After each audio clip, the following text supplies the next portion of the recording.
Praise the lord madam. అందరికీ వందనాలు. దేవాదేవుడు మళ్ళీ ఈ పునరుత్థాన దినమున మనందరం కలుసుకునే అవకాశం దయచేసినందుకు వందనాలు. సజీవ లెక్కలో ఉంచినందుకు వందనాలు. జీవం గల దేవుని స్తుతించుకునే భాగ్యం మరొక్కసారి ఈ సాయంకాల సమయంలో దయచేసినందుకు వందనాలు చెల్లించుకుంటున్నాం. ఈరోజు మూల వాక్యం అపోస్తలుల కార్యముల గ్రంథం 22వ అధ్యాయం 10వ వచనం. అపోస్తలుల కార్యముల గ్రంథం 22వ అధ్యాయం 10వ వచనం. అప్పుడు నేను ప్రభువా నేనేమి చేయవలనని అడుగగా, ప్రభువు నీవు లేచి దమస్కులోనికి వెళ్ళుము, అక్కడ నీవు చేయుటకు నియమింపబడినవన్నీయు నీకు చెప్పబడునని నాతో అనెను. మళ్ళొకసారి చూద్దాండి వాక్యం. అప్పుడు నేను ప్రభువా నేనేమి చేయవలనని అడుగగా, ప్రభువు నీవు లేచి దమస్కులోనికి వెళ్ళుము, అక్కడ నీవు చేయుటకు నియమింపబడినవన్నీయు నీకు చెప్పబడునని నాతో అనెను. ప్రేమమడిన మా తండ్రి, ఇంతవరకు క్షేమంగా కాపాడిన పరమేశ్వర స్తుతినైనా వందనాలు. మేమేమై ఉన్నామో కేవలం అది నీ ఉచితమైన కృపలైనా తండ్రి. దయగల మా ప్రభువా ఈ తరుణం మాకు అనుగ్రహించినందుకు వందనాలు.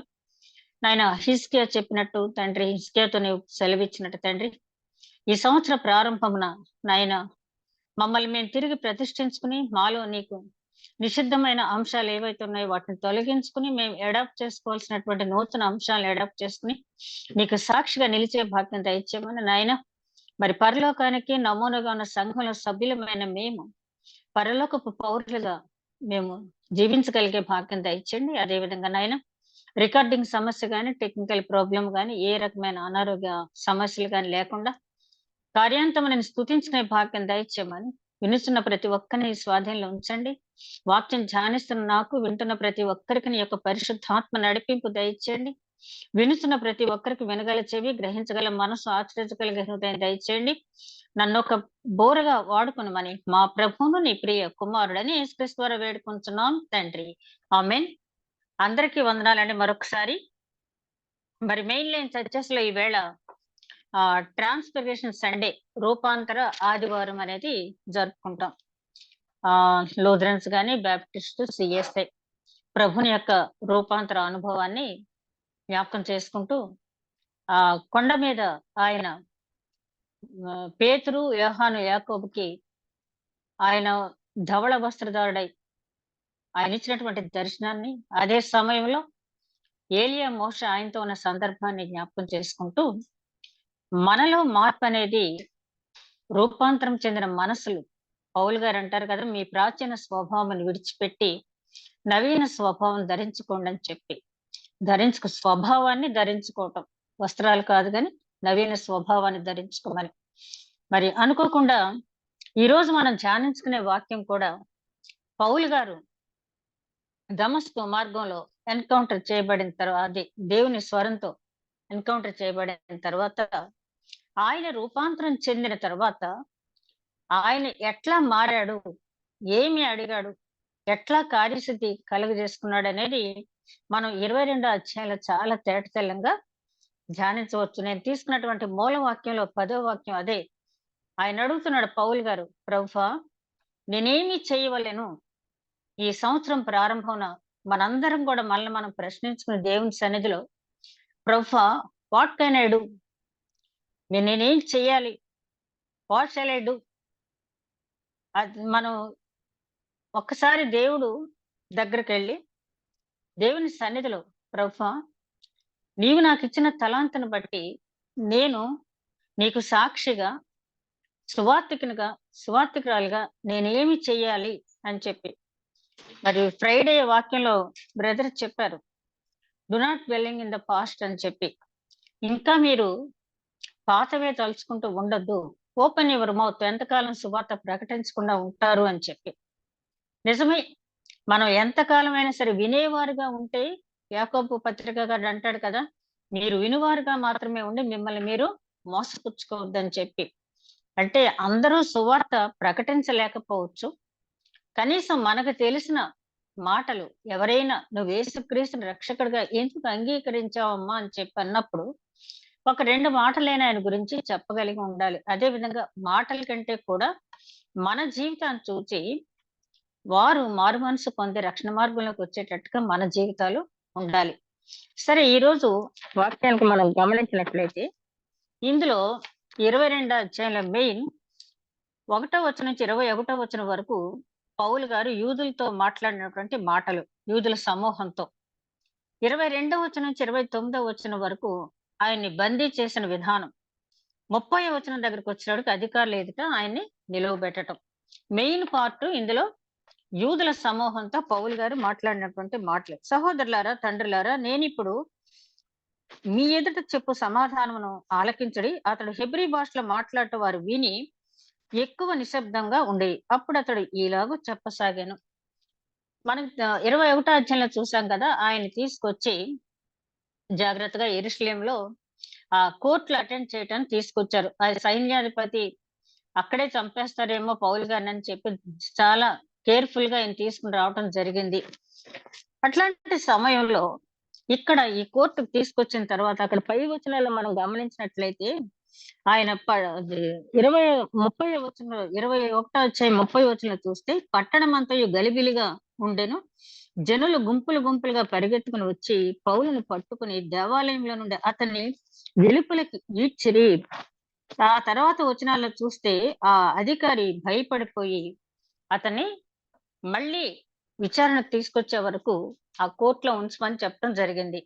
ఆ తర్వాత మరుసటి రోజు తీసుకొచ్చిన తర్వాత ఆయన చెప్తున్నాడు, సహోదరులారా, తండ్రులారా, నేనిప్పుడు మీ ఎదుట చెప్పు సమాధానం ఆలకించుడి అని మాట్లాడటం మొదలుపెట్టిన వెంటనే వాళ్ళు నిశ్శబ్దం అయిపోయారంట. ఎందుకంటే ఆయన హెబ్రీ భాషలో మాట్లాడుతున్నాడు. యూదులకి ఒక ఆసక్తి ఏంటంటే హెబ్రీ భాష మాది. అసలైన యూదుడు మాత్రమే హెబ్రీ భాష మాట్లాడతాడు. కాబట్టి హెబ్రీ భాష మాట్లాడుతూ ఉన్నాడంటే ఇతను అసలైన యూదుడు అని చెప్పి వాళ్ళు మనసులో అంగీకరించారు. యాక్సెప్ట్ చేశారు. కాబట్టి నిశ్శబ్దంగా ఉన్నారు. ఉన్న తర్వాత ఆయన చెప్పటం మొదలుపెట్టాడు. నేను కిలికియలోని తార్సులో పుట్టిన యూదుడను. అయితే ఈ పట్టణంలో గమలీయేలు పాదముల యొద్ద పెరిగి మన పితరుల ధర్మశాస్త్రము సంబంధమగు నిష్ఠయందు శిక్షితుడై మీరందరూ నేడు ఉన్న ప్రకారము దేవుని గూర్చి ఆసక్తుడనై ఉండి ఈ మార్గంలోనున్న పురుషులను స్త్రీలను బంధించి చెరసాల్లో వేయించుచు మరణం వరకు హింసించుతని. తన గురించి తాను చెప్పుకుంటున్నాడు. నేను ఒకప్పుడు మీలాగానే ఉన్నాను. ధర్మశాస్త్రము శిక్షితుడని అయ్యాను. అంటే ధర్మశాస్త్రం అనుసరించటంలో శిక్షణ పొందాను. అదే విధంగా దేవుని విషయాల పట్ల మీ అందరికి ఎట్లాంటి ఆసక్తి ఉందో అట్లాంటి ఆసక్తి నేను కలిగి ఉన్నాను అని చెప్తున్నాడు. అయితే ఆసక్తి గురించి తర్వాత రోమీలో రాసిన పత్రికలో 10వ అధ్యాయంలో 2వ వచనంలో పౌలు గారు అంటారు, ఇశ్రాయేలీయులు మారుమనసు పొందాలి, రక్షింపబడాలని నా అభిలాష అని చెప్పి ఆ కింద వచనాల్లో ఆయన అంటాడు, వారు దేవుని యందు ఆసక్తి కలిగి ఉన్నారు కానీ ఆసక్తి జ్ఞానానుసారమైన ఆసక్తి కాదు. అంటే ఆయన రూపాంతరం చెందిన తర్వాత తెలిసింది పౌలు గారికి ఏంటంటే అంతవరకు ఉన్న జ్ఞానం లోక సంబంధమైన జ్ఞానం, ధర్మశాస్త్రం ఇచ్చే జ్ఞానం లోక సంబంధమైనటువంటి జ్ఞానం, దేవుడిచ్చే జ్ఞానం దైవ సంబంధమైన జ్ఞానం. కాబట్టి ఇంతకు ముందంతా నేను బ్రతికిన బ్రతుకంతా కూడా లోక సంబంధమైన జ్ఞానంతో ఉన్నాను. అంటే మత మౌఢ్యం అనేది లోక సంబంధమైన జ్ఞానంలోకి వెళ్ళిపోద్ది. ఎప్పుడు కూడా దేవుడు ఎవరిని కూడా హింసించమని, చంపేయమని ఎక్కడ కూడా బైబిల్‌లో వివరించి ఉండలేదు. అయితే వీళ్ళకి వీళ్ళే నిర్ణయించుకుని యూదుడు కాని వాడిని ఇంకేదన్నా మార్గంలో ఉన్నవారిని చంపేయాలని వీళ్ళకి వీళ్ళే నిర్ణయించుకున్నారు. ఇక్కడ పౌలు గారు చాలా తేటతెల్లంగా చెప్తున్నాడు ఏంటంటే, మీరు ఉన్న ప్రకారమే దేవుని గూర్చి ఆసక్తుడనై ఉండి, ఆ మార్గంలో ఉన్న పురుషులను, స్త్రీలను బంధించి చెరసాల్లో వేయించుచు మరణం వరకు హింసించుటని ఏమీ దాచుకోకుండా చెప్తున్నాడాయన. మీలాగానే ఉండేవాడిని. ధర్మశాస్త్రం అందు నిష్ఠా గరిష్ఠత పొందాను. ఈ మాట ఫిలిప్పీలు రాసిన పత్రికలో చెప్తాడాయన. చాలా చక్కగా చెప్తాడు. ఆ తర్వాత సమస్తమును నష్టంగా, పెంటగా ఎంచుకున్నానని చెప్పి. అది ఆయన ఇక్కడ చెప్తున్నాడేంటంటే, నేను కూడా రూపాంతరం చెందకముందంటే ఆ దమస్కు మార్గంలో ఆ దేవుని స్వరం నాకు వినపడక ముందు మీలాగానే ఉన్నాను నేను. ఈ మార్గంలో ఉన్న స్త్రీ పురుషుల్ని హింసించి మరణం వరకు నేను వారిని వదిలిపెట్టలేదు. ఈ మార్గము అంటే ఇక్కడ పౌలు గారికి ఆల్రెడీ అక్కడ దేవుడు ఎప్పుడైతే ఆయనతో మాట్లాడాడో ఆ స్వరం విన్న తర్వాత ఇది మతము కాదు, మార్గము అని అర్థమైంది. కాబట్టి ఇక్కడ ఏమంటున్నాడు ఆయన?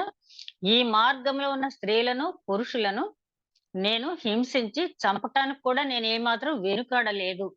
మార్గము అని గ్రహించినట్టయితే అసలు ఆయన వారిని చంపనే పోను. నేనే మార్గమును, సత్యమును, జీవమునై ఉన్నానని యేసుక్రీస్తు ఇచ్చినటువంటి స్టేట్‌మెంట్ గనక ఆయనకి తెలుసున్నట్టయితే అంటే అప్పటికి పరిశుద్ధ గ్రంథం వ్రాయబడకపోయినప్పటికీ శిష్యులతో చెప్పిన మాట అదే కదా! తోమా, ఫిలిప్పు అక్కడ అడిగినప్పుడు ఆ 14 అధ్యాయంలో చెప్పిన మాట అదే కదా!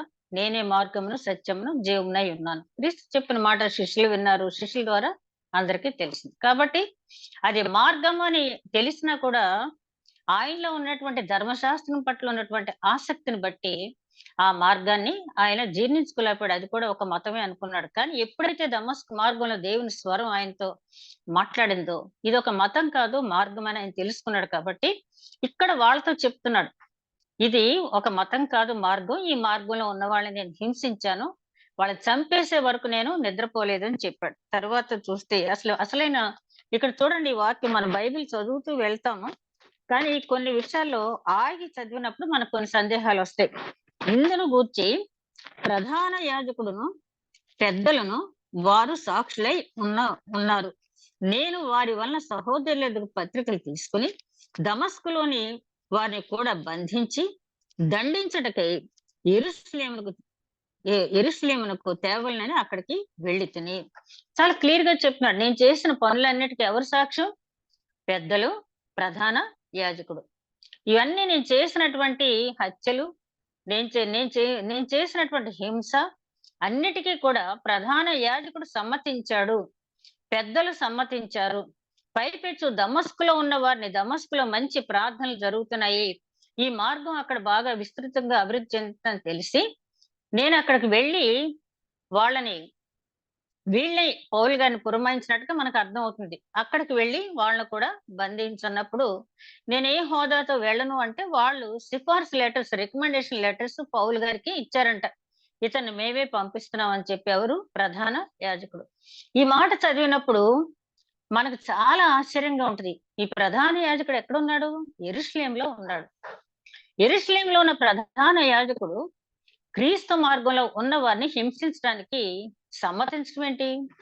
పౌలు గారిని అని మనం ఒక్కసారి ఆలోచించినట్లయితే దీనికి మూల కారణం ఏంటంటే, ఆ రోజుల్లో ప్రధాన యాజకులు ఎక్కువగా సద్దూకయ్యులు ఉన్నారు. మనం ఇదివరకు చెప్పుకున్నాం కదా! యూదుల్లో 4 తెగలు. 1 పరిసయ్యులు, 2 సద్దూకయ్యులు, 3 శాస్త్రులు, 4 జెలోతీయులు. ఈ పరిసయ్యులు కాకుండా ఈ సద్దూకయ్యులకేంటంటే పునరుత్థానం మీద వారికి నమ్మకం లేదు. మరణించిన వ్యక్తి తిరిగి లేస్తాడనే నమ్మకం వాళ్ళకి లేదు. అయితే వీళ్ళు మాత్రం సునగోగుల్లోనూ, ప్రార్థనా మందిరాల్లోనూ అర్చనా కార్యక్రమాలన్నీ చేస్తూ ఉన్నారు. వీళ్ళ పునరుత్థానం మీద నమ్మకం లేకుండానే వాళ్ళు ఆ కార్యక్రమాలు నిర్వహిస్తున్నారు. ఎట్లా వచ్చింది వీళ్ళకి అధికారం అంటే, హేరోదు కాలంలో హేరోదు హాఫ్ జూ అంటారు. అతను ఎదోమీయుడు అని చెప్పి అంటారు కదా హేరోదుని. అతనికి సరైన అవగాహన లేదు. పైగా ఈ సద్దూకయ్యులు చెప్పే బోధ మీద అతనికి బాగా ఇష్టం. పైగా ఈ సద్దూకయ్యులు కూడా అదే కోవకు చెందినవారు. వాళ్ళని తీసుకొచ్చి ప్రధాన అధికారులుగా, ఆచార్యులుగా పెట్టడం అనేది జరిగింది. ఎంత ఘోరమైన విషయం అంటే, పరిరక్షించవలసిన వారే, వాళ్ళే అంటే కంచే చేను మేస్తే అంటారు కదా! అట్లాగా ఈ మార్గాన్ని అభివృద్ధి చేసి ఎప్పుడో మోషే గారు ద్వితీయోపదేశ కాండం 18 అధ్యాయం 18, 19 వచనాల్లో చూస్తే, నా వంటి ప్రవక్త మీ మధ్యకు వస్తాడని చెప్పి క్రీస్తును గురించి ముందుగానే మోషే ప్రకటించడం జరిగింది. అదే విధంగా ప్రవక్త అయిన యెషయా ప్రవచించాడు, యిర్మీయా ప్రవచించాడు, యెహెజ్కేలు ప్రవచించాడు. ఆ మలాకి గ్రంథం వరకు అందరూ కూడా మీకా గ్రంథంలో బెత్లెహేం ఎఫ్రాతా అని మొదలుకొని నీ అక్కడే ఆయన జన్మిస్తాడని చెప్పి అక్కడ ముందుగానే ప్రవచించడం జరిగింది. వీళ్ళకి తెలీదా అంటే తెలుసు. హేరోదు ఆ జ్ఞానులొచ్చి తూర్పు దేశపు జ్ఞానులొచ్చి వచ్చినప్పుడు హేరోదు ఏమంటాడంటే, వాళ్ళు యూదులకు రాజుగా పుట్టినవాడు ఎక్కడున్నాడని అడిగినప్పుడు, వీళ్ళేంటి ఇలాగ అడుగుతున్నారు? నేనే రాజును కదా! వీళ్ళు అడుగుతున్నారేంటి అంటే, వాళ్ళు చెప్తారు. యేసనే ఆయన కోసం మేము వచ్చామని చెప్పి. యూదుల రాజు కోసం వచ్చామంటే, అప్పుడు అడుగుతాడు. అక్కడున్నటువంటి పెద్దల్ని, శాస్త్రుల్ని అడిగినప్పుడు, ఏంటి వీళ్ళు చెప్పేది నిజమేనా? ఇంకో రాజు ఉన్నాడా? పుడతాడా? ఏంటి సంగతి అని చెప్పి అడిగినప్పుడు, వాళ్ళు మీకా ప్రవక్త చెప్పిన ప్రవచనాన్ని అప్పుడు చెప్పారు రాజుగారికి. ఎందుకంటే ముందే చెప్తే వాళ్ళ ఉద్యోగాలు పోతాయి. వాళ్ళ జీవన వృత్తి పోతుంది కాబట్టి. ఇప్పుడు రాజుగారే స్వయంగా అడిగారు కాబట్టి, అవును రాజా, మీకా ప్రవక్త యేసుక్రీస్తు ఈ లోకానికి రాకముందే మరి కొన్ని వందల సంవత్సరాల పూర్వమే ఆయన జన్మను గురించి వివరించి చెప్పడం జరిగింది. వీళ్ళు చెప్పినట్టు ఆయన అక్కడ పుడతాడు బెత్లెహేంలో అని చెప్పి చెప్పడం జరిగింది. అంటే ఈ ప్రధాన కొంతమందికి తెలిసిన వాళ్ళేమో నోరు మెదపకుండా ఊరుకున్నారు. తెలిసిన ప్రధాన యాజకులేమో వాళ్ళ పునరుత్థానాన్ని ఒప్పుకోరు కాబట్టి, మేం చెప్పే బోధలెవ్వరు వినరు. వీళ్ళు క్రొత్త బోధ చేస్తూ ఉన్నారు. పునరుత్థానం మీదే బేస్ అయ్యి వీళ్ళు మాట్లాడుతున్నారు. క్రైస్తవ జీవితం అంటే పునరుత్థానంతోటే మొదలు. ఒక క్రైస్తవుని జీవితం మరణం తర్వాత వచ్చే జీవితంతోటే ప్రారంభమవుతుంది. ఎంతకాలం బ్రతికినా మనం ఈ లోకం అశాశ్వతం. మనకు శాశ్వతమైన జీవితం పునరుత్థానం తరంతో కలిగేటటువంటి మహిమా జీవితం అని చెప్తున్నారు కాబట్టి, మనం చెప్పే బోధ ఎవరు వినరు. మనల్ని అందరూ కూడా తృణీకరిస్తారు. మన పదవులు పోతాయని చెప్పి భయపడి వాళ్ళేం చేశారంటే, ఎవరైతే ఆ క్రీస్తు మార్గాన్ని ప్రకటిస్తూ ఉన్నారో, వాళ్ళని సంహరించండి, హింసించండి, వాళ్ళని చంపేసినా మిమ్మల్ని మేమేమి అడగమని చెప్పి, సాక్షాత్తు ప్రధాన యాజకులే వాళ్ళు వీళ్ళని పురిగొల్పారు. ఎంత శోచనీయమైన విషయం. ప్రధాన యాజకుడి పని ఈ మార్గంలో ఉన్నవారిని పరిరక్షించాలి. కానీ ప్రధాన యాజకుడికి ఈ మార్గం అంటేనే ఆయనకి తెలీదు, ఇష్టం లేదు, నమ్మలేదు కాబట్టి, సద్దూకేయుడు కాబట్టి. మోస్ట్ ఆఫ్ ది ప్రీస్ట్స్ ఆ రోజున ఎక్కువగా ఉన్న ఆహ్, పు యాజకులందరూ కూడా సద్దూకయ్యులుగా ఉండటం వల్ల, ఇట్లా ఈ మార్గంలో ప్రకటించే వారిని హింసించడం అనేది జరిగింది. ఇది చదువుతూ ఉన్నప్పుడు ఈ సద్దూకయ్యులు అనేవాళ్ళు ఎంతగా వచ్చారంటే 75% పైనే యాజకులు ఆ రోజుల్లో సద్దూకయ్యుల్లో ఉన్నారు. కాబట్టి ఆ మార్గాన్ని ఎవరు బోధిస్తే వారిని పేతురు గాని, యోహాను గాని, ఆది అపోస్తలులు ఎవరు ప్రకటించినా కూడా వారిని సంహరించడం అనేది జరిగింది. ఆ తర్వాత చూస్తే అంటాడు, ఇదిగో దమస్కుకు వెళ్లి వాళ్ళను కూడా హింసించి, వాళ్ళని బంధించి యెరూషలేముకు తీసురమ్మని చెప్పి నాకు పత్రికలు ఇచ్చారు ప్రధాన యాజకులు. కాబట్టి నేను అక్కడికి బయలుదేరి వెళుతున్నాను. చూడండి, ప్రధాన యాజకులు యెరూషలేం చుట్టుపక్కలే కాకుండా ఎంతో దూరాన ఉన్న ప్రాంతాల్లో కూడా ఉన్నటువంటి క్రీస్తు మార్గంలో ఉన్నవారిని హింసించి, బంధించి, అక్కడేం నువ్వు చంపొద్దు. ఇక్కడ తీసురా, వాళ్ళ పని మేము చూసుకుంటాం. ఇక్కడ తీసురా, యావజ్జీవ కారాగార శిక్ష వేయటమో లేకపోతే ఏదోటి చేస్తాం. నీ పనేంటంటే వాళ్ళని బంధించి ఇక్కడికి తీసుకురా. అంటే వాళ్ళ కక్ష అలా ఉందన్నమాట. ఎంతమందిని వాళ్ళు పునరుత్థానం గురించి చెప్పేవాళ్ళని, నమ్మేవాళ్ళని ఎంతమందిని హింసిస్తే అంత సంతోషించేటట్టుగా వాళ్ళు తయారయ్యారన్నమాట. మరి సద్దూకయ్యులు వాళ్ళు వింటున్నారు. యెరూషలేములో జరిగే ప్రసంగాలన్నీ వింటున్నారు. కానీ వాళ్ళ మనసులు కఠినమైపోయినాయి. వాళ్ళు మారు మనసనేది వాళ్ళు ఈ విషయంలో మాత్రం పొందలేదు. ఇక్కడ చాలా తేటతెల్లంగా చెప్తున్నాడు. నేను దమస్కుకు వెళ్ళటానికి నాకు ఆ ప్రధాన యాజకుల అధికారులే పత్రాలిచ్చి పంపించారు. నేను ఇలా వెళ్తున్నప్పుడు జరిగిన సంఘటన మనం 9వ అధ్యాయంలో చూస్తాం ఇదంతా కూడా. వెళ్తూ ఉన్నప్పుడు ఒక స్వరము నా పలుకుట వింటిని. అందుకు నేను ప్రభువా నీవెవరవని అడిగినప్పుడు ఆయన, నేను నీవు హింసించుతున్న నజరేయుడగు యేసును అని నాతో చెప్పెను. చాలా స్పష్టంగా చెప్తున్నాడు. ప్రభువా నీవెవరు అని అడిగాను. మన 9వ అధ్యాయంలో చూస్తే నేను హింసించిన యేసునని ఉంటుంది ఇక్కడ. నజరేయుడని యేసును అని చెప్పి ఆయన చెప్పడం అనేది జరిగింది. అంటే ఎందుకంటే వీళ్ళందరికీ ఒక నమ్మకం ఏంటంటే నజరేతులో నుంచి మంచిదేదన్నా రాగలదా అని చెప్పి అక్కడ నతనీయులు కూడా అడుగుతాడు కదా! యోహాను సువార్త 1వ అధ్యాయంలో. ఆ రోజుల్లో నజరేతు అంటే అన్నీ కూడా అసాంఘిక కార్యక్రమాలకి ఆలవాలమైనటువంటి ప్రాంతం. కాబట్టి అక్కడి నుంచి మంచిదేదైనా రాగలదా అని చెప్పి వీళ్ళు అనుకుంటూ ఉన్నారు కాబట్టి, నేను నజరేతుకు చెందిన వాడిని యేసుని నువ్వు నన్ను హింసిస్తున్నావు. ఆ నజరేయుడైన యేసునే నువ్వు హింసిస్తున్నావు అని చెప్పి ఆయన చెప్పడం జరిగింది. యేసును అని నాతో చెప్పెను. నాతో కూడా ఉన్నవారు ఆ వెలుగును చూచిరి కానీ, నాతో కూడా మాట్లాడినవారు ఆ స్వరము వారు వినలేదు. అక్కడ నా చుట్టూ ఉన్నవాళ్ళు వెలుగునైతే చూసారు గానీ స్వరం వినలేదు. ఆ స్వరం ఎవరికి వినపడద్ది? ఎవరైతే దేవుడు ఎవరికైతే వినిపించాలని సంకల్పించాడో వారికి మాత్రమే ఆ స్వరం వినపడద్ది. అంతే తప్పించి ఎవరికి పడితే వారికి ఆ స్వరం వినపడదు కదా! దేవుని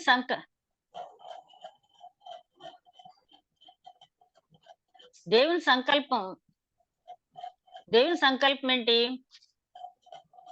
ఆ స్వరం ఆహ్, సౌలు గారికి మాత్రమే వినిపించాలని ఆ దేవుని సంకల్పం. కాబట్టి ఆ వెలుగైతే అందరూ చూసారు గానీ, స్వరం మాత్రం పౌలు గారికే వినపడింది. చూడండి కొరింథీయులు రాసిన పత్రికలో కూడా ఆయన అంటాడు, మానవులు వినకూడని, మళ్ళీ తిరిగి ఉచ్చరింపరాని మాటలు నేను మధ్యాకర్షణలోకి వెళ్లి విన్నాను అంటాడు. ఆ మాటలు తిరిగి ఇక్కడ మళ్ళీ మాట్లాడకూడదు. పేతురు గారికి కూడా ఆ అనుభవం ఉంది. కాబట్టి ఇక్కడ పరమార్థ జ్ఞాని అయిన యోహాను గారు కూడా ఆ మాటలు వినే భాగ్యం పరలోకాన్ని భూలోకంలోనే ఆ పద్మావతిలో ఉన్నప్పుడు చూడటం అనేది ఆయనకి లభించింది. అది దేవుడు ఎవరినైతే ఎన్నుకుంటారో వారికి మాత్రమే ఆ స్వరం వినపడద్ది. నేను ఇక్కడే ఉన్నాను కదా! నీకు మాత్రమే వినపడిందా? నాకు వినపడలేదని అనటానికి ఎవరికీ కూడా వీల్లేదు. ఎందుకంటే సమూయేలుని పిలిచినప్పుడు ఆ స్వరం సమూయేలుకి మాత్రమే వినపడింది గానీ, ఏలీకి మాత్రం వినపడలేదు. ఎందుకంటే దేవుని సంకల్పం సమూయేలుని పిలవాలని అనుకున్నాడు కాబట్టి, ఆ స్వరం సమూయేలుకే వినపడింది. 3 సార్లు పిలిచినప్పటికీ కూడా, ఆ దేవుని స్వరంతో పరిచయం ఉన్న ఏలీకి వినపడలేదు. ఒక్కసారి పిలిస్తే ఏలీ గారు గుర్తుపడతారు. ఇది దేవుని స్వరమని. కానీ ఏలీకి వినిపించలేదు. ఎందుకంటే అప్పటికే ఏలీ కుటుంబం చాలా చెడిపోయి, ఆ విశ్వాసులందరిని కూడా బాధ పెడుతున్న స్థితిలో ఏలీ తన కుటుంబాన్ని కంట్రోల్ చేసుకోలేని పరిస్థితిలో ఉన్నాడు కాబట్టి, దేవుడు విసిగిపోయాడు ఏలీతో. కాబట్టి తన స్వరాన్ని వృద్ధుడైనప్పటికీ, పెద్ద యాజకుడైనప్పటికీ కూడా ఆయనకి వినిపించదలుచుకోలేదు. బాలుడైన సమూయేలుకి వినిపించాడు. ఒకే దగ్గర నిద్రపోతున్నప్పుడు ఆ స్వరము సమూయేలుకి మాత్రమే వినపడింది. దేవుడు తన స్వరాన్ని, తన దర్శనాన్ని ఎవరికి ఇవ్వాలనుకుంటాడో వారికి మాత్రమే ఇస్తాడని ఈ వచనం ద్వారా మనకు తేటతెల్లమవుతుంది. పౌలు గారు చెప్తున్నారు, ఆ వెలుగును అందరూ చూసారు గాని, ఆ స్వరాన్ని మాత్రం ఎవరు నా చుట్టూ ఉన్నవాళ్ళు వినలేదు. కానీ నాతో మాట్లాడిన వారు నాతో మాట్లాడిన వారు స్వరము వారు వినలేదు. అప్పుడు నేను ప్రభువా నేనేమి చేయవలెనని అడుగగా, ప్రభువు నీవు లేచి దమస్కులోనికి వెళ్ళుము. అక్కడ నీవు చేయుటకు నియమింపబడినవన్నీయు నీకు చెప్పబడునని నాతో చెప్పెను. అంటే తన సాక్ష్యం అంతా చెప్తున్నాడక్కడ. ఇదంతా మనకి 9వ అధ్యాయంలో తెలుసు. కానీ తిరిగి ఇక్కడ చెప్పేటప్పటికి కొన్ని కొన్ని మాటలు మనకి యాడ్ అవుతాయి. మనం జాగ్రత్తగా గమనించుకున్నట్లయితే 9వ అధ్యాయంలో సౌలు గారు మాట్లాడిన మాటకి ఇక్కడ కొన్ని యాడ్ అవుతాయి. మనం కూడా ఒక విషయాన్ని ఒకళ్ళకి చెప్పినప్పుడు, మళ్ళీ అదే విషయాన్ని రెండో వాళ్ళకి చెప్పినప్పుడు కొన్ని మాటలు యాడ్ అవుతాయి. కొన్ని మర్చిపోతే, ఆ వాళ్ళతో మాట్లాడేటప్పుడు కొన్ని చెప్పొచ్చు. మొదటిసారి చెప్పిన మాటలు కొన్ని మర్చిపోవచ్చు. ఒకవేళ 9వ అధ్యాయంలో ఇలా ఉంది కదా! 22వ అధ్యాయానికి వచ్చేటప్పటికి ఇలా ఉందేంటి అని చెప్పి అనుకోవచ్చు. కానీ అక్కడ మాట్లాడింది పౌలు గారే, ఇక్కడ మాట్లాడింది పౌలు గారే. అది రాసింది లూకా గారే, ఇది రాసింది లూకా గారే. రెండోసారి మాట్లాడేటప్పటికి కొన్ని మాటలు యాడ్ అవుతాయి. అలాగే ఇక్కడ కొన్ని మాటలు యాడ్ అయినాయి. మనం జాగ్రత్తగా చూసినట్లయితే. ఆ వెలుగు ఆయన అంతటా దమస్కు నుంచి ఎక్కడికెళ్ళమన్నాడు ఆయన? దమస్కు వెళ్ళమన్నాడు మళ్ళీ తిరిగి. అంతట ధర్మశాస్త్రం చొప్పున భక్తిపరుడును, అక్కడ కాపురమున్న యూదుల్లో మంచి పేరు పొందినవాడైన అననీయ అను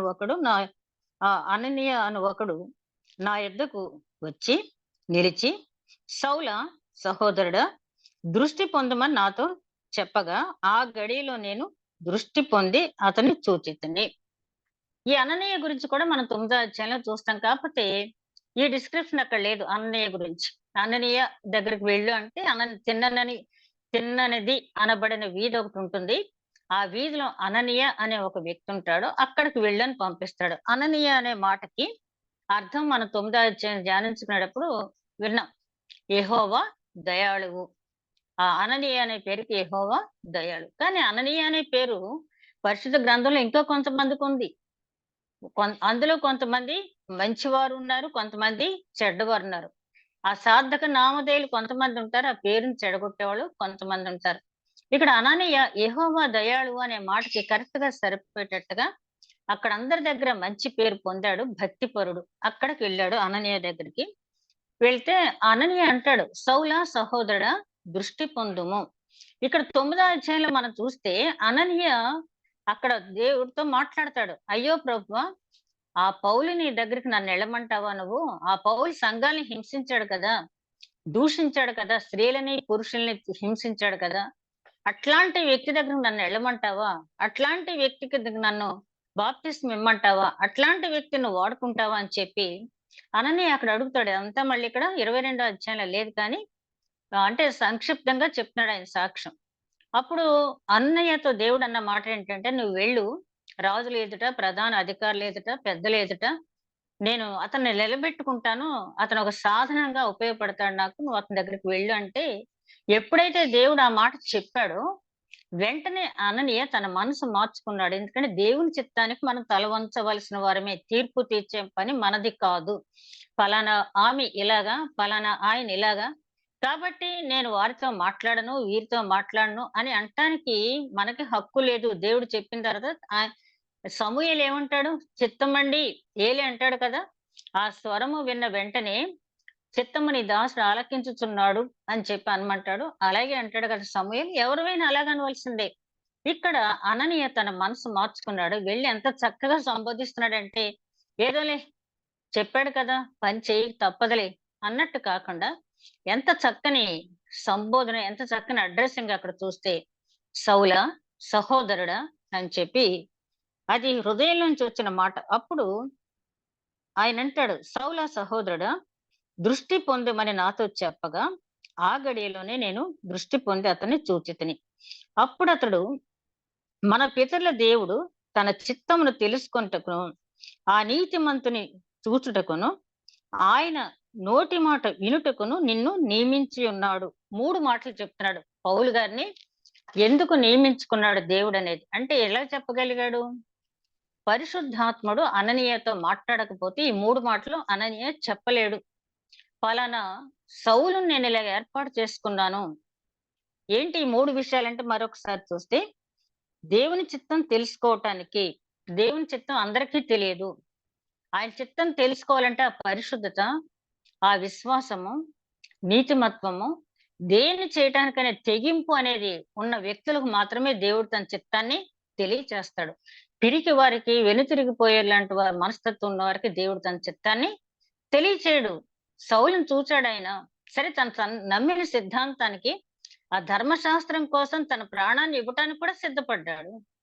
అతన్ని మనం ఇటు తిప్పితే ఆ పట్టుదల ఇటుంటది. ఒక కత్తి వాడకూడని దానికి ఎవరైనా వాడుతూ ఉంటే, కత్తిని మనం పడెక్కలేదు గానీ, కత్తి వాడే ఆ పిల్లలకి ఆ నైఫ్ ఈ రకంగా మనం ఉపయోగించాలి గానీ, దానికి కాదు అని చెప్పినప్పుడు, ఆ నైఫ్ మళ్ళీ ఇంకో పనికి కూడా మనం ఉపయోగించుకోవచ్చు. అంటే ఆ సాధనాన్ని మనం ఉపయోగించుకోవటం అసలు ఆ సాధనంలో శక్తి ఉంటే, ఆ సాధనలో షార్ప్‌నెస్ అనేదుంటే, మనం ఉపయోగించుకోగలం. కాబట్టి పౌలులో ఉన్నటువంటి అకుక్కిత దీక్ష, ఆ పరిశుద్ధత, నీతిమత్వం, విశ్వాసము, తన నమ్మిన సిద్ధాంతం కోసం ప్రాణాలిచ్చేటటువంటి గొప్ప కార్యసాధక భావం ఆయనలో దేవుడు చూసాడు కాబట్టి, దేవుని చిత్తం వెల్లడి చేయటానికి ఆయన ఎన్నుకున్నాడు. లోకంలో ఎంతో మందుంటారు. కొంతమందినే దేవుడు ఎన్నుకుని స్వరం ఎందుకు ఇనిపిస్తాడంటే, వాళ్ళు మాత్రమే ఆయన నియమించిన పని చేయగలరనే నమ్మకం ఆయనకుంది కాబట్టి. మనకుండకపోవచ్చు. ఏంటి దేవుడు వీళ్ళని ఎన్నుకున్నాడేంటి? వీళ్ళా? అని చెప్పి అనుకుంటాం. కానీ దేవుని దృష్టిలో వాళ్ళు ఘనులై ఉండవచ్చు. కాబట్టి ఆయన మనసెరిగి ఆలోచన చెప్పగలవాడెవడు అంటాడు పౌలు గారు. ఆయన మనసెరిగి ఎవరు మనం ఆలోచన చెప్పలేం. ఆయన ఆలోచనకి తల వంచవలసిన వారమే. ఇక్కడ మూడిట్లో ఒకటి దేవుని చిత్తం తెలుసుకుంటే, రెండోది ఆ నీతిమంతుని చూచుటకు. చూడండి, నువ్వు ఇప్పుడు స్వరం విన్నావు. తర్వాత నీతిమంతుడు నువ్వు చూస్తావు. ఆ నీతిమంతుడు నువ్వు చూస్తావు. ఎక్కడ చూసాడు కింద వచనాలకొచ్చేటప్పటికి ఆయన్ని చూడటం అనేది జరిగింది.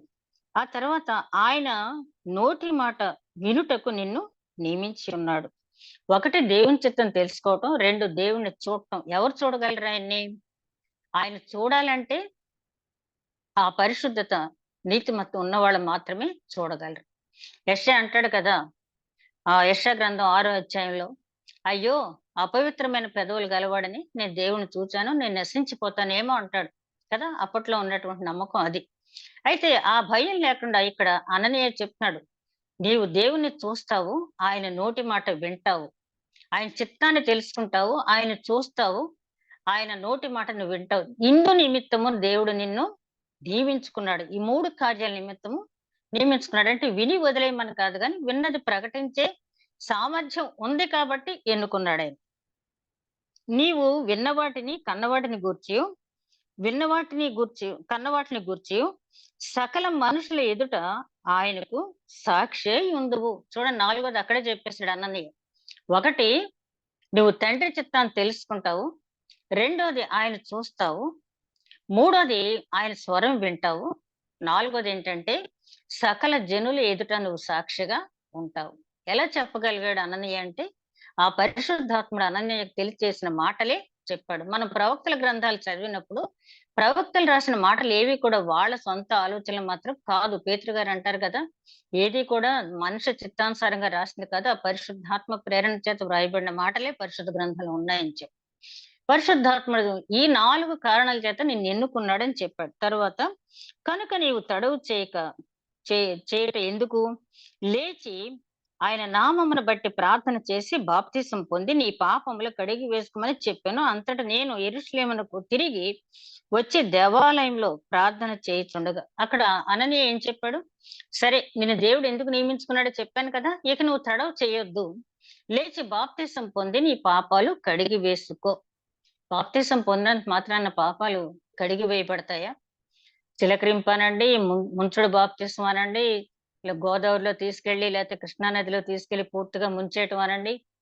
ఇంకే బాప్తిసంతోటైనా పాపాలు కడిగి వేసుకోవడం అనేది వీలు పడద్దా? బాహ్యంగా ఒక గుర్తు. ఇతను కూడా క్రైస్తవుడు, ఈమె కూడా క్రైస్తవురాలే. కానీ పాపాలు కడిగి వేసుకోవటం అంటే బాప్తిసం పొందే ముందుగానే ఏం చేయాలి? పాపపు ఒప్పుదల. ఆ వ్యక్తి తన జీవితాన్ని దేవుని సన్నిధిలో ఉంచి, అయ్యా, ఇక్కడ పౌలు గారు చేసినటువంటి పాపం ఏంటి? స్వనీతిని ఆధారం చేసుకుని ధర్మశాస్త్రం నెరవేర్చుక తన ప్రాణాధారంగా ఎంచుకొని చేయకూడని పని ఆయన చేశాడు కాబట్టి, మరి ధర్మశాస్త్రం చదివాడు, మాట్లాడితే నేను గమలీయేలు పాదముల యొద్ద విద్యను అభ్యసించాను అంటాడు. గమలీయేలు ఎంత ఆయన నీతి కోవిదుడని చెప్పి గమలీయేలు పేరు. యూదులందరూ కూడా గమలీయేలు అనగానే ఆయన చెప్పిన మాటకు తిరుగులేదు, నీతి కోవిదుడని గొప్ప పేరు. మరి ఆయన చెప్పుంటాడు కదా! ఆ ధర్మశాస్త్రం ఎక్కడో ద్వితీయోపదేశ కాండంలోను, ప్రవక్తలు చెప్పిన దాంట్లో ప్రతి చోట కూడా క్రీస్తుని గురించి ప్రస్తావించబడింది కదా! గమలీయేలు గారు చెప్పుండ్రా ఈయనకి. అయితే మనం చదివింది దానికంటే మనకేదైతే ఇష్టమో దాన్ని మనం ఆచరించే మనసు ఎక్కువగా మానవులకు ఉంటుంది. కాబట్టి ఇక అన్నాడు అననీయ గారు, నువ్వు తడవు చేయక బాప్తిసం తీసుకోమన్నప్పుడు తను చేసిన పాపాలన్నీ ఒప్పుకున్నాడు, కడిగేసుకున్నాడు, బాప్తిసం తీసుకున్నాడు. తీసుకున్నాక చూడండి ఏం చేస్తున్నాడు? దేవాలయంలోకి వచ్చి ప్రార్థన చేస్తూ ఉన్నాడు.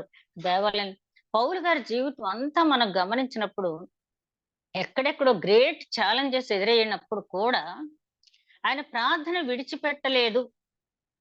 బహుగా ప్రార్థించాడు. మన సంఘ సంస్కర్త మార్టిన్ లూథర్ గారు ఎప్పుడు అనేవాళ్ళంట, నాకివాళ ఎక్కువ పనులున్నాయి కాబట్టి నేను ఎక్కువ సేపు ప్రార్థన చేయాలి అనేవాడంట. అంటే మనం ఏం చేస్తామంటే, ఎక్కువ పనులుంటే తక్కువ సేపు మనం ప్రార్థిస్తాం. కానీ అందుకనే వాళ్ళు ఆ రకంగా మహనీయులయ్యారు మనకి.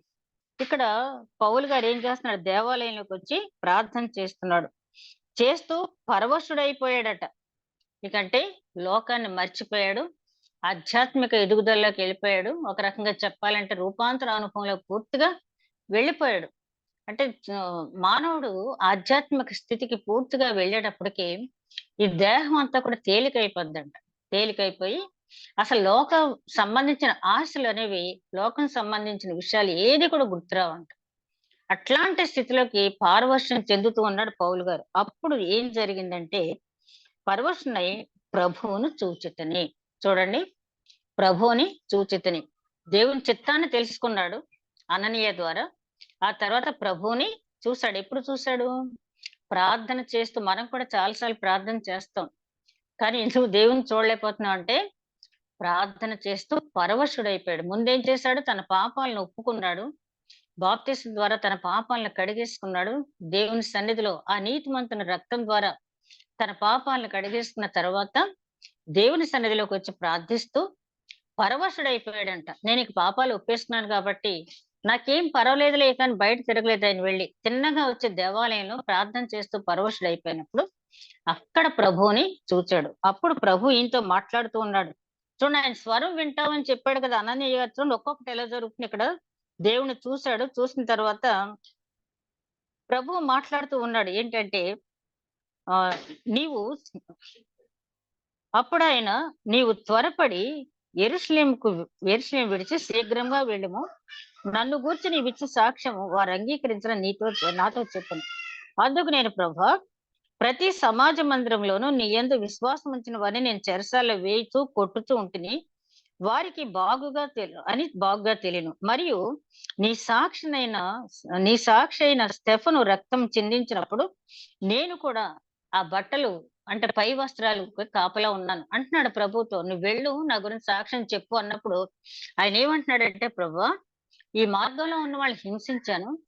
మరణకరమైన వేదన పెట్టాను. సంఘాల్ని హింసించాను. నా అంత దుర్మార్గుడు లేడు అని చెప్పి వాళ్ళందరికీ తెలుసు.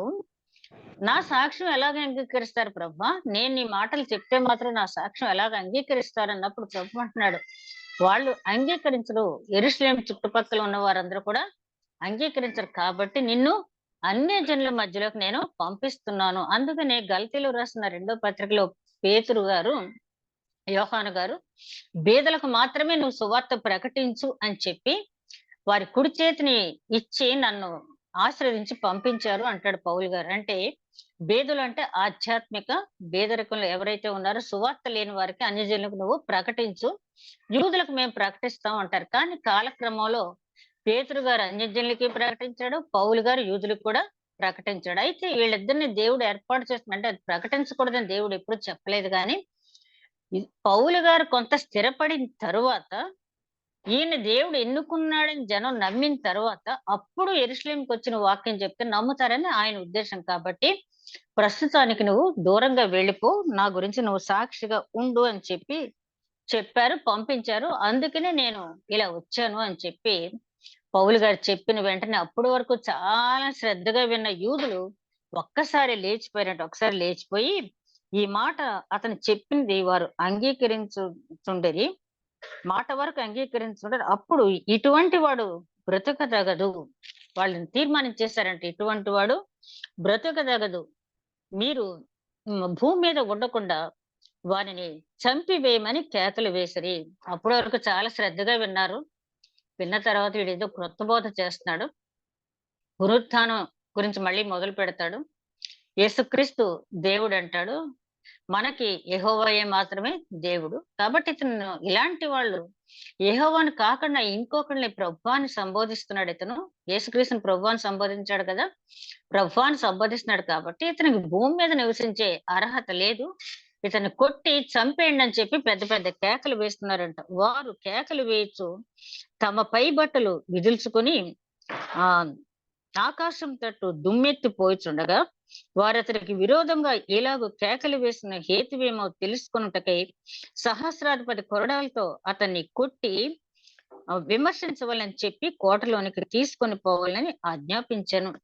ఏంటో ఆ గలిబిలంతా అర్థం కావట్లేదు. 21 అధ్యాయంలో కూడా పాపం అదే. అక్కడ సైనికాధికారికి కూడా ఆ కేకల మధ్య ఏమి అర్థం కాలే. ఇక్కడ కూడా 22 అధ్యాయంలో కూడా జరిగిందేంటంటే వాళ్ళ కేకలే గెలుచునంటారు కదా! మత్తయి సువార్తలో.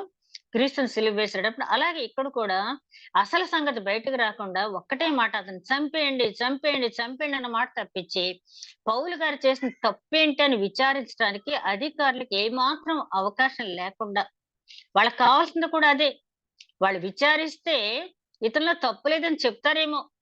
కాబట్టి అసలు అవకాశం ఇవ్వకుండా పౌలు గారిని చంపేస్తే వదిలిపోద్దని చెప్పి చంపేయండి, చంపేయండి అని ఒకటే కేకలు. అప్పుడు ఇక సైన్య అధికారి ఏమి చేయలేక ఇతని తాళ్లతో కట్టి కొరడాలతో కొట్టు అని ఆజ్ఞాపించాడు.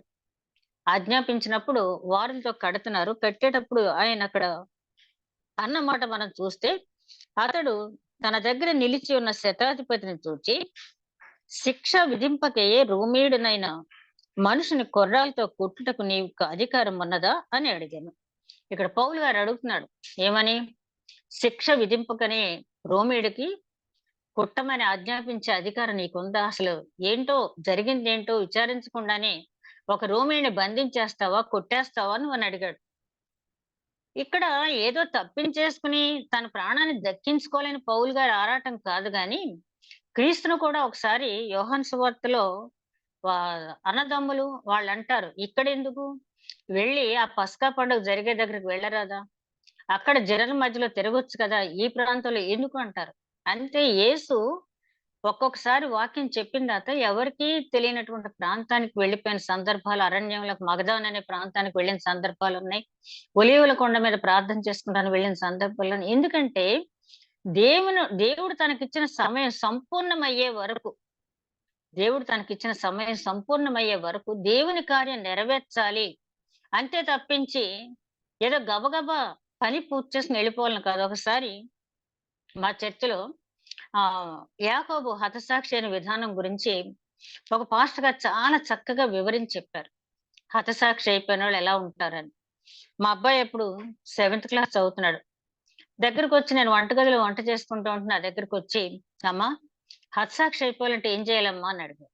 నాకు ఒక్కసారి గుండె జల్లుమంది.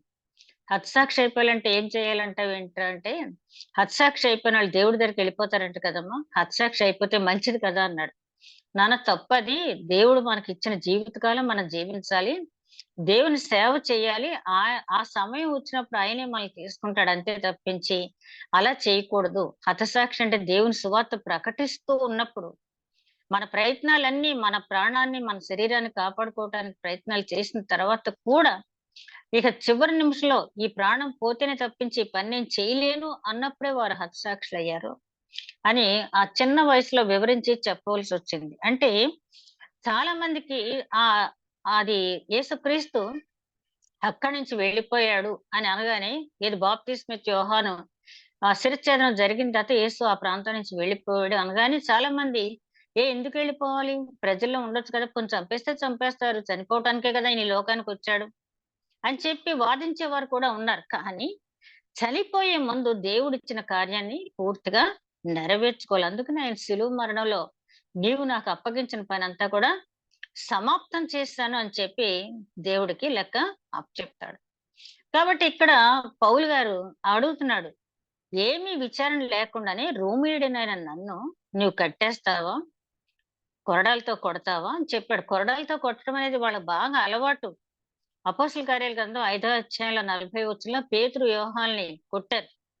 అదే విధంగా అదే అపోస్తల కార్యాల గ్రంథంలో 16వ అధ్యాయంలో 22, 23 వచనాలు చూస్తే అక్కడ పుతోను అనే దెయ్యం పట్టిన అమ్మాయికి విడుదల దయచేసినందుకు, బలహీన పాదములు ఉన్న అతన్ని బాగు చేసినందుకు, వీళ్ళు మామూలోళ్ళు కాదు అని చెప్పి కొరడాలతో కొట్టి జైల్లో వేశారు.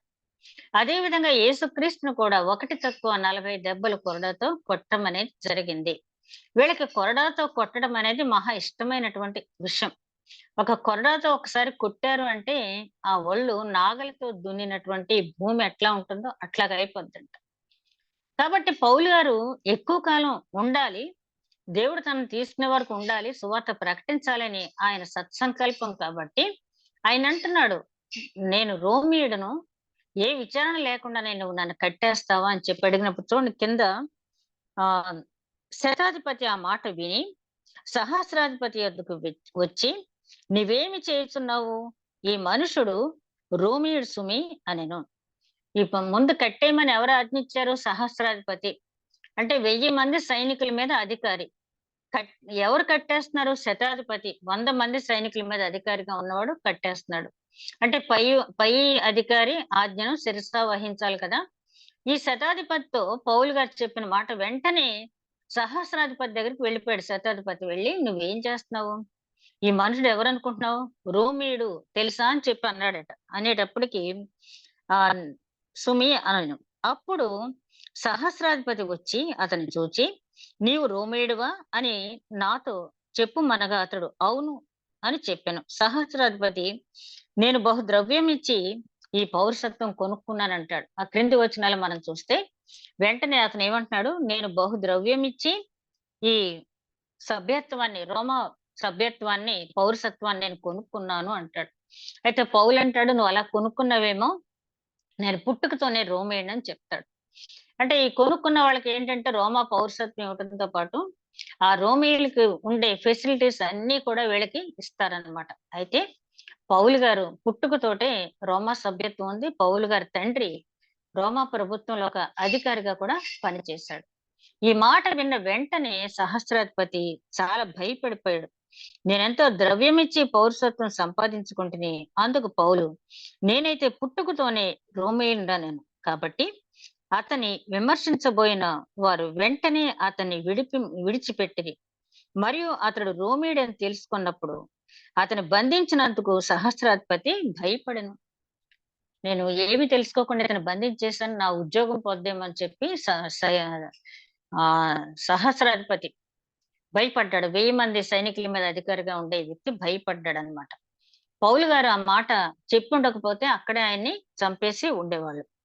మరునాడు యూదులు అతని మీద మోపిన నేరమేమో వారు తాను నిశ్చయముగా తెలుసుకొనగోరి సహస్రాధిపతి అతన్ని పిలిపించి ప్రధాన యాజకులకు మహాసభ ఎదుట ఆయన్ని తీసుకురమ్మని ఆజ్ఞాపించారు.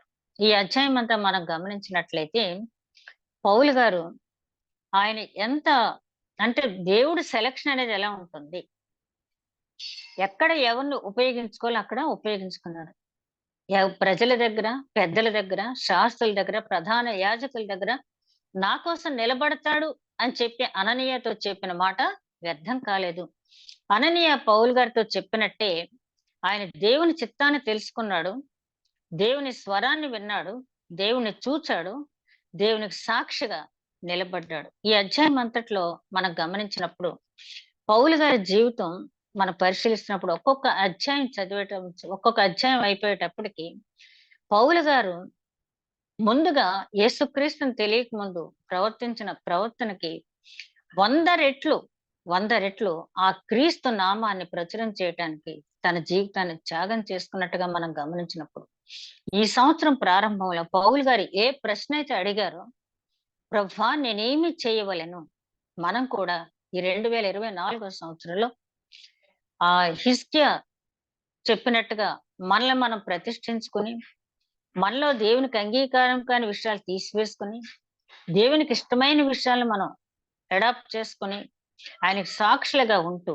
మనకిచ్చిన కొద్దిపాటి తలాంతు, పాట పాడగలిగిన వాళ్ళైతే పాట, ప్రసంగం చెప్పగలిగిన వాళ్ళమైతే ప్రసంగం, ప్రార్థన చేయగలిగిన వారైతే ప్రార్థన చేయలేని వారు ఎవరు ఉండరు కదా. కొన్ని వందల మంది కోసం మన రోజుకి చేయొచ్చు. నేను రోజంతట్లో అంటే మనం చెప్పకూడదు పైకి కానీ చెప్తున్నా ఏంటంటే, రోజంతట్లో నేను చేసే ప్రార్థన 200 మంది లిస్ట్ ఉంటది నా దగ్గర.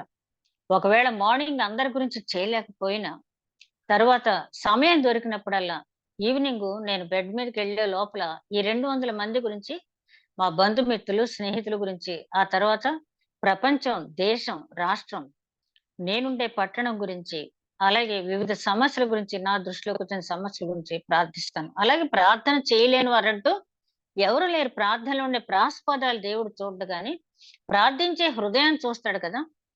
పౌలు గారు ప్రార్థనలో పరవశుడై ఉంటుండగా దేవుడు పక్కన నిలబడి మాట్లాడాడు. అట్లాగే మనకిచ్చిన తలాంతును ఉపయోగించుకుని 2024 సంవత్సరంలో ఏమో మనం ఈ లోకాన్ని విడిచిపెట్టాల్సిన సమయం ఎప్పుడొస్తుందో తెలీదు. కాబట్టి ఒట్టి చేతులతో ఆయన దగ్గరికి వెళ్ళకుండా ఒక్క ఆత్మనే రక్షించాలని చెప్పి మనకు తెలుసు. అనేక ఆత్మల రక్షణార్థం మనం కృషి చేద్దాం. పౌలు గారి జీవితాన్ని మనం ధ్యానించేటప్పుడు ఈ నిర్ణయం తీసుకోకపోతే మనం విని వదిలిపెట్టేవారం అయితే దానివల్ల ప్రయోజనం లేదు గాని, నేనేమి చేయవలనని అడిగి ఊరుకోలేదు గాని, దేవుడు ఏ పని చెప్తే ఆ పని చివరి వరకైనా చేశాడు. అందుకనే నా పరుగు కడముట్టించుకుని నా విశ్వాసము కాపాడుకుంటుని, నా కోసం నీతి కిరీటం దాచబడి ఉందని అంతా చక్కగా చెప్పగలిగాడు. అలాగే మనం కూడా చెప్పాలంటే మనకిచ్చిన తలాంతును ఉపయోగించుకుందాం. అట్టి నడిపింపు దేవుడు మనకు అనుగ్రహించును గాక. దయగల మా ప్రభువా, విత్తబడిన వాక్యం నూరంతలుగా ఫలించే భాగ్యం దయచేయము. మా ప్రభువును నీ ప్రియ కుమారుడని యేసుక్రీస్తు ద్వారా వేడుకుంటున్నాం తండ్రి. ఆమేన్.